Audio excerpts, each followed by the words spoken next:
Dictation 100 शब्द प्रति minute 5 second बाद शुरू। शुरू। किसी भी हादसे का सबक यह होना चाहिए कि उसकी वजहों की पड़ताल करके ऐसी चाक-चौबंद व्यवस्था की जाए ताकि भविष्य में वैसी त्रासदी की नौबत नहीं आए।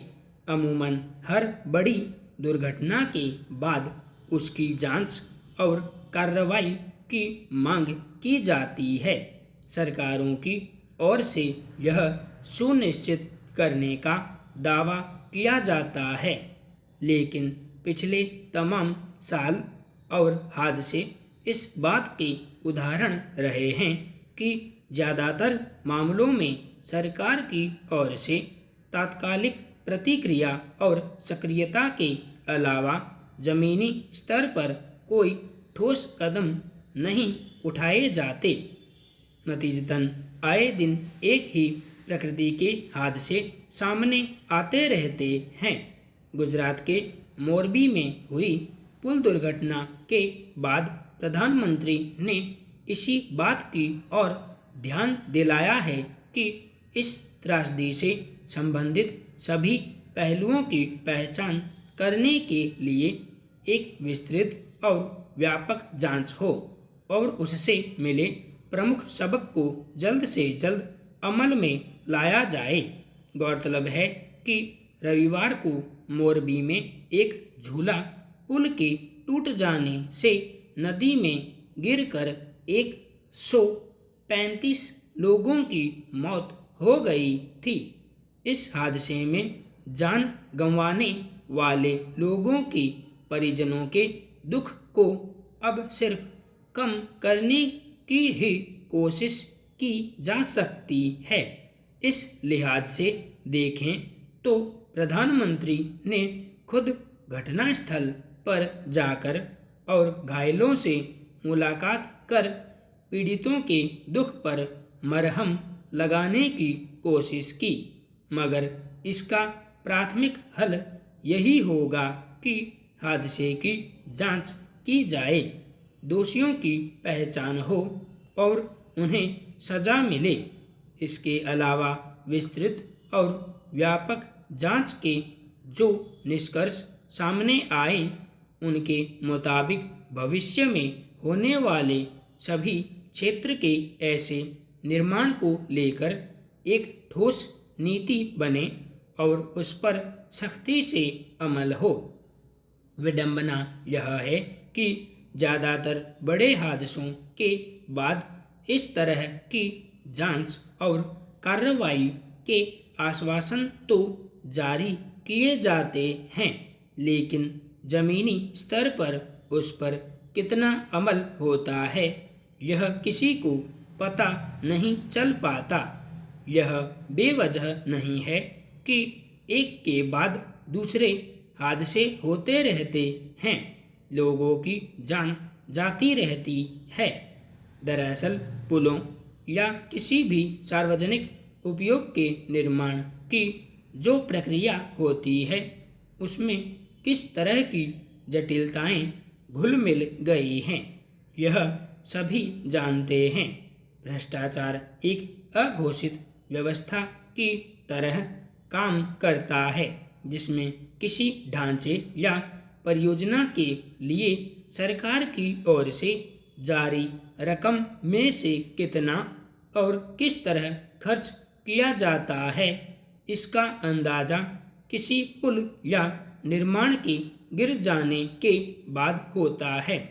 कुछ समय पहले मोरबी पुल की मरम्मत हुई थी, मगर उस काम की जांच और उसके पूरी तरह दुरुस्त होने की पुष्टि के लिए किसी नियमित तंत्र को तैनात नहीं किया गया, जबकि किसी नए पुल या निर्माण का नियमित रखरखाव भी इस स्तर का होना चाहिए जिससे उसका उपयोग आम लोगों के लिए पूरी तरह सुरक्षित हो। लेकिन औपचारिक व्यवस्था के मुकाबले व्यवहार में ऐसा कोई तंत्र हर नियम पर सख्ती से अमल को सुनिश्चित करने के लिए नियमित तौर पर काम नहीं करता, ताकि कोई परियोजना भ्रष्टाचार से पूरी तरह मुक्त हो।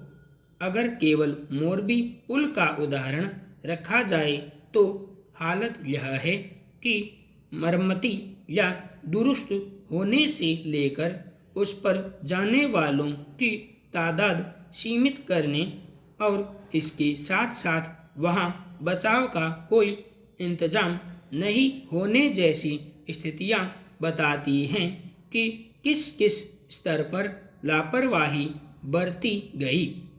और भी अनेक पहलू हैं जो व्यापक जांच में सामने आ सकते हैं। ऐसे में प्रधानमंत्री की राय की अहमियत यही हो सकती है कि समूचे तंत्र को दुरुस्त करने के लिए हर स्तर पर जरूरी कदम उठाए जाएं। अमूमन हर साल जाड़े के मौसम की शुरुआत के साथ ही शहरों महानगरों की हवा में प्रदूषण घुलने लगता है और इसे लेकर चिंता जताई जाने लगती है। इसके समांतर इसकी वजहें भी सुर्खियों में रहती हैं और सरकारें इन पर काबू पाने के लिए काम करने का दावा करती हैं। लेकिन विचित्र यह है कि हर अगले साल फिर वैसे ही हालात का सामना करना पड़ता है और सरकारों की ओर से पुराने आश्वासन और दावे दोहराए जाते हैं। यूं हर दिवाली के बाद दिल्ली की हवा के बेहद प्रदूषित हो जाने की खबरें कोई नई नहीं है। इसलिए इस साल भी अगर यहाँ प्रदूषण से दम घुटने की खबर आने लगी है तो यह हैरानी की बात नहीं है। यह तब है जब दिवाली के दौरान पटाखे कम छोड़े जाने के बीच प्रदूषण का स्तर घटने की भी खबरें आई। लेकिन अब एक बार फिर दिल्ली में स्थिति गंभीर होती दिखने लगी है। आमतौर पर जब हवा चलती है तब प्रदूषण के स्तर में कमी आती है, मगर इस बार पंजाब और आसपास के इलाकों में पराली जलाने के मामलों में बढ़ोतरी के साथ धीमी हवा की वजह से भी मंगलवार को दिल्ली एनसीआर में वायु गुणवत्ता कहीं बेहद खराब तो कहीं गंभीर श्रेणी में दर्ज की गई। जाहिर है यह उस अनदेखी का नतीजा है जो कारण के रूप में मौजूद होती है, मगर उसे दूर करने या उस पर काबू पाने के लिए दिखावे की सक्रियताओं के अलावा शायद ही कुछ होता है। यही वजह है कि वायु की गुणवत्ता बहुत खराब श्रेणी में पहुंचने की वजह से मंगलवार को दिल्ली एनसीआर में धुंध और धुएं की परत छाई रही और दृश्यता का स्तर भी कम रहा। वायु गुणवत्ता पर नज़र रखने वाली संस्था सफर के मुताबिक बुधवार सुबह भी राजधानी और इसके आसपास सटे मुख्य शहरों का वायु गुणवत्ता सूचकांक बेहद खराब या गंभीर श्रेणी में दर्ज किया गया।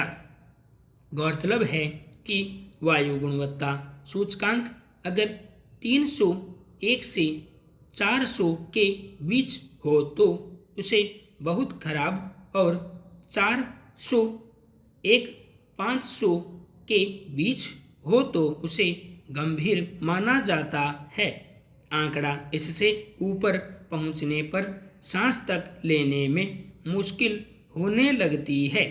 राजधानी की हवा में जिस रफ्तार से गिरावट बढ़ रही है और आम लोगों को दिक्कत होने लगी है, उससे सरकार के स्तर से होने वाले प्रयासों की हकीकत का पता चलता है।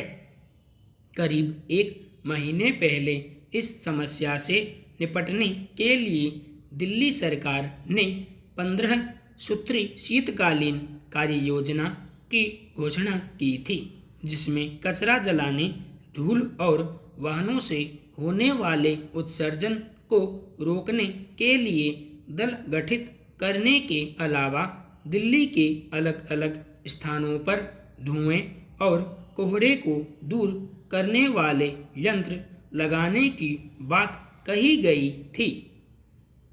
संपूर्ण विराम।